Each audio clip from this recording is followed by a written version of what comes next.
For more on the shooting, I'm joined from New York City by Johnathan Gilliam. He's a Homeland Security expert and the founder of a company that specializes in employing veterans.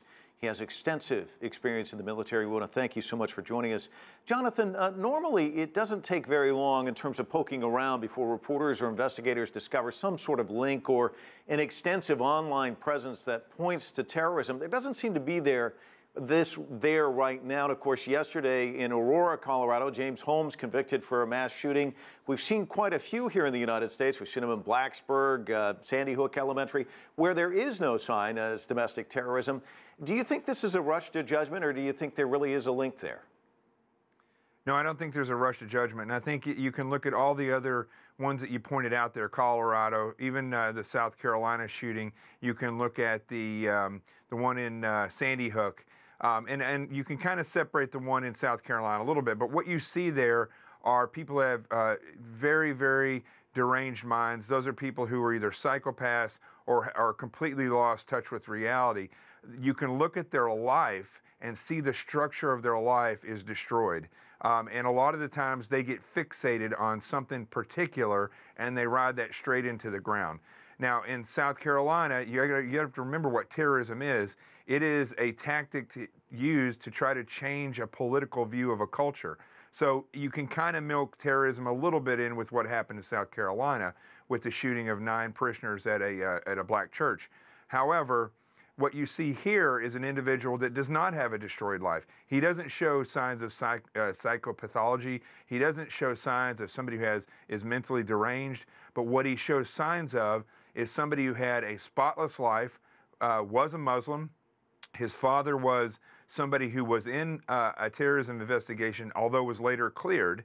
And then somebody who, also studied mixed martial arts, which is common of individuals that are planning on attacks. He then goes over to Jordan. He comes back, and his friends say he's completely changed. He then takes on the image of somebody who is a fundamental Islamic fighter with growing the beard out. He's removed from society, which happens when somebody gets radicalized. And then he had some blogs that did mention some things that were a little suspect. Now, we've completely overlooked the fact that he is a Muslim and he attacked the government and our facilities in the government to cause terror. That is somebody who committed a terroristic crime against the government, and you have to look where his motivation is coming from. I say it's 99% sure, in my mind it's 100% sure, that he was at least connected to Islam and fundamental Islamic jihad. He may not, however, be connected to ISIS. But then again, last thing on this is you don't have to go to boot camp to be a part of ISIS. Anywhere in the world, somebody can say, I want to be a part of ISIS, and they're a part of ISIS. Johnathan, one of these areas that was hit, a strip shopping mall, you mentioned the church shooting. We've talked about school shootings, movie theater shootings. This undoubtedly is going to ignite a debate about gun control again and gun control laws here in the United States. There was a mass shooting in Port Arthur in Australia, and they put in rather dramatic gun control laws. They've never seen mass shootings since. Do you think that perhaps it's time for the United States to kind of re-examine this loose quality when it comes to acquiring guns?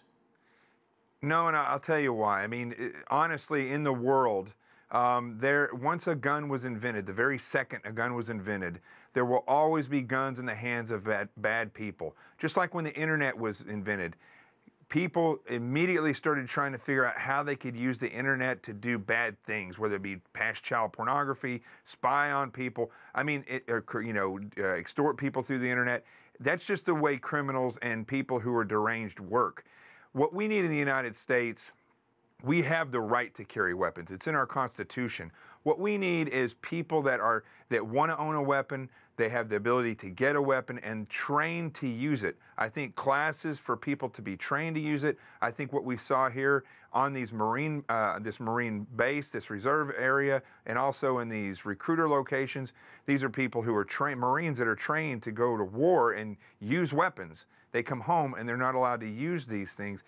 We're really afraid to give the guns to people that have the right to carry them and teach them. And I think ultimately in the world that we live in now, even if we took every gun away from every honest American, the bad people are still going to have them.